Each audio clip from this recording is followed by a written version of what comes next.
What's up guys? Welcome back to Vagabrothers. Our road trip through the north of England continues, this time with a stop in Leeds. So Leeds is a major student town, and back in the day it was the cradle of the Industrial Revolution. So we're gonna be learning a little bit of history while we go on a pub crawl. Favorite way to learn. But we better not drink too much because tomorrow morning we are learning how to play rugby with the Leeds Rhinos. Probably gonna get our butts kicked. You ready? I'm ready to do it. Let's go.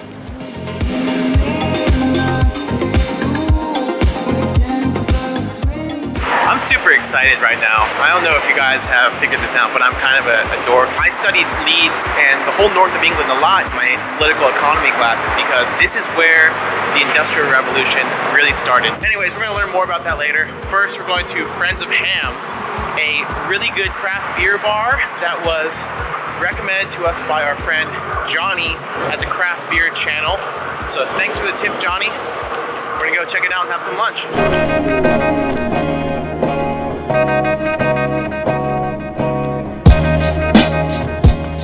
I consider it a celebration of all things that are good in life. Beer, ham, cheese, meat. It's a celebration of culture and cuisine. We've got to choose some salamis and some cheeses and some of our specials, and then we're going to pair it with beers. All right guys, we have a 6 beer tasting. All of these look really good. They smell incredible. There's pale ales. Looks like we have a barley wine and a couple of dark beers as well. The mochaccino, which I've heard of before. And this is not coming from Starbucks, guys. This is the good stuff. Marco is happy. I am a friend of ham, and we have so much in front of us. We've got the Italian plate, the French cheeses, the Spanish plate, and I'm very excited about this little thing right here. This is called pata negra. I used to live in an area of Spain around Salamanca, and pata negra is the type of ham they grow there where the pigs are only fed acorns, so it makes just the most exquisite cured meats, and we're gonna have some good food right now. You ready? This is just going to be ham overload, but what I think I'm most excited about is this open-faced sandwich of melted back lard. Yes.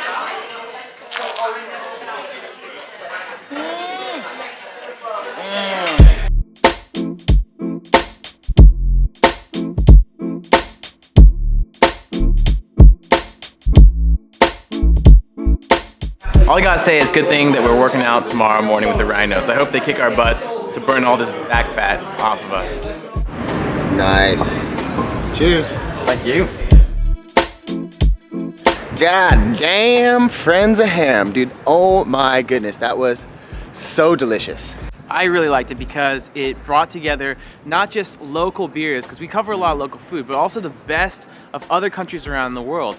And to bring it back to the history side of things, that's really was one of the tenets of the Industrial Revolution, the idea that some places could do certain things better than others. So anyways, we're gonna go see what's up at the Victorian market, which was kind of the product of all that, bringing foods from around the world people could shop and buy. Vámonos. Nice.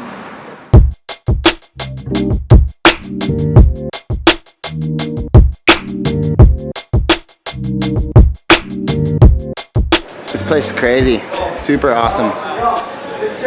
You hear the people, like the vendors, kind of calling out their wares. Pork chops and ribeyes, 8 for a tenner, 8 for £5 today.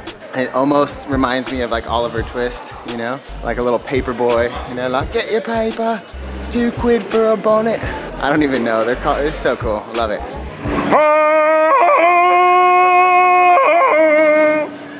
Thank you. See what I mean?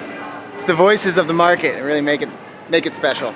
All right, so now we are in Kirkgate Market, which is the largest covered market in Europe. And although the current structure dates back to the early 1900s, the original market was built in the 1800s. And I do think it's really symbolic for the impact of the Industrial Revolution, because I think the largest single impact of that time period was prosperity, was the ability for people to purchase more goods from farther away than ever before, and essentially the idea of an ever-expanding market. So I'm just trying to imagine what it would have been like to be here, you know, as someone who only a couple generations before lived in a rural village, and then suddenly being able to purchase for the first time fruits from the tropics and foods from all over the world. So next up, we're gonna go to Mark and Spencer's, which is now a British institution, but it started off here as just another one of these market stalls. It's time for some coffee.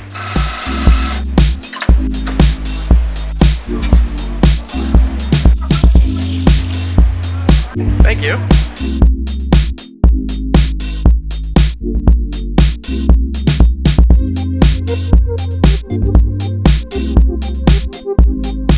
Alright, so now we are in the Corn Exchange, which is a beautiful building. Check it out, look behind me. It's got this amazing vaulted ceiling. It's just a wonder of architecture, it looks great. This is like symmetrical heaven.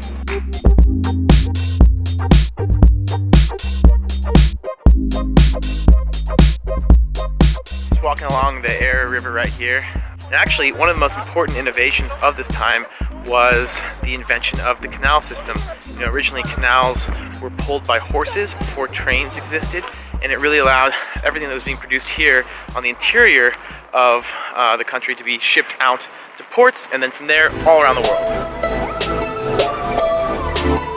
Pretty crazy the things that you stumble upon when you're traveling.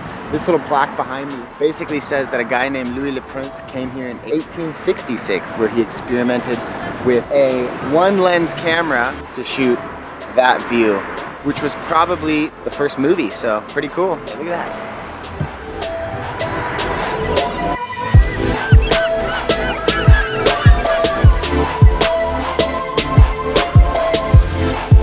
Right, well now we are at Northern Monk Brew Co. Right. And it's in this old flax store, this huge, awesome brick building. It smells like hops, it smells like beer. I'm ready. Let's do it. You sat in our home, which is a former mill building where we produce around 120 barrels of beer a week. We've got a tap room on site here. Our kind of resin lecture is about taking one of the best of what came before us and looking at how we move that forward. But we take our inspiration from kind of northern British heritage and brewing traditions, and looking back as far as kind of a monastic brewing as well. We take a lot of our steer and our influence and inspiration from the West Coast beer scene.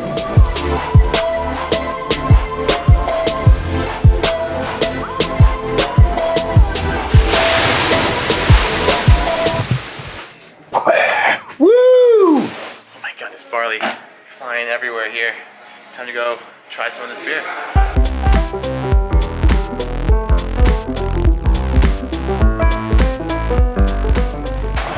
Yes, IPA times 2, double IPA.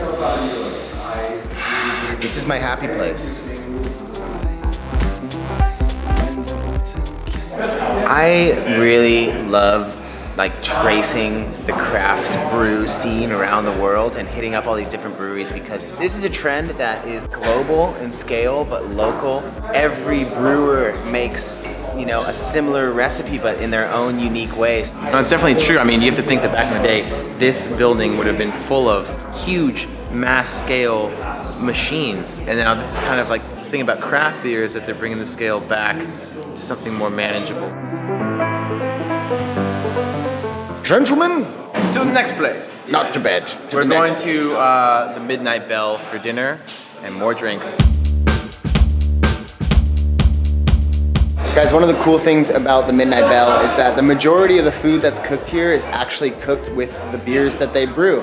So for dinner tonight, we have ordered beef brisket, which is cooked in their porter. Mark ordered a steak and ale pie, which is cooked in their midnight ale. It's time to eat.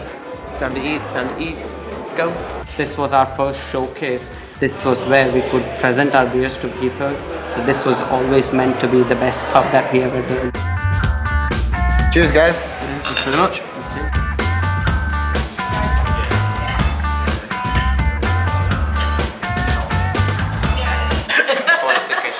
Pastry flake in the windpipe.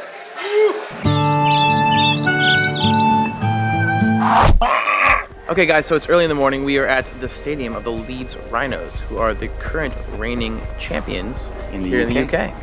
So basically, Mark and I are half Kiwi. Our dad's from New Zealand. We know a bit about rugby, but we've never played it.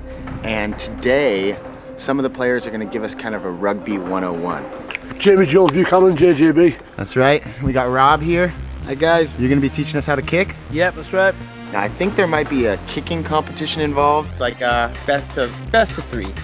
Best of 3. Best of 3. Ready? All right. Best of luck. Best of luck, my brother.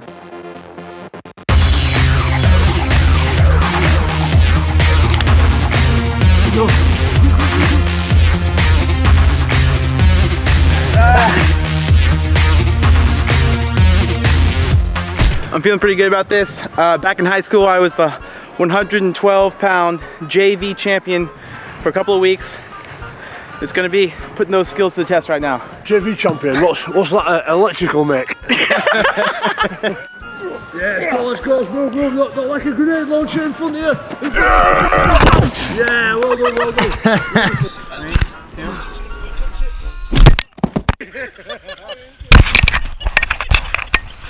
You just threw that right on my head. It just hit me on the forehead.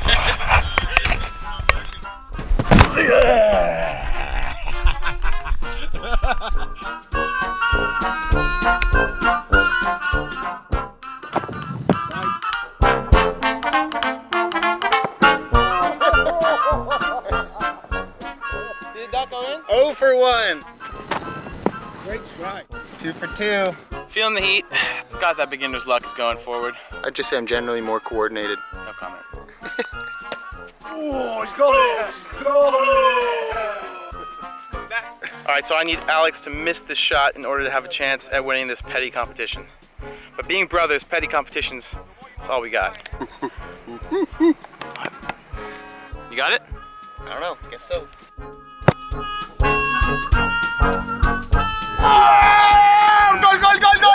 Goal! The victor goes the spoils of just generally bragging rights. Maybe that's why you're such a spoiled brat.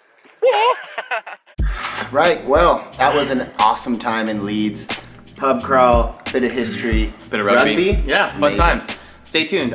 Next stop is the Lakes District. So make sure that you're following us on social media. Subscribe to Vagabrothers if you've not already. Like this video and share it with your friends. In the meantime, remember to stay curious, keep exploring, and we'll see you guys on the road. Peace. And out of the locker room. Let's go.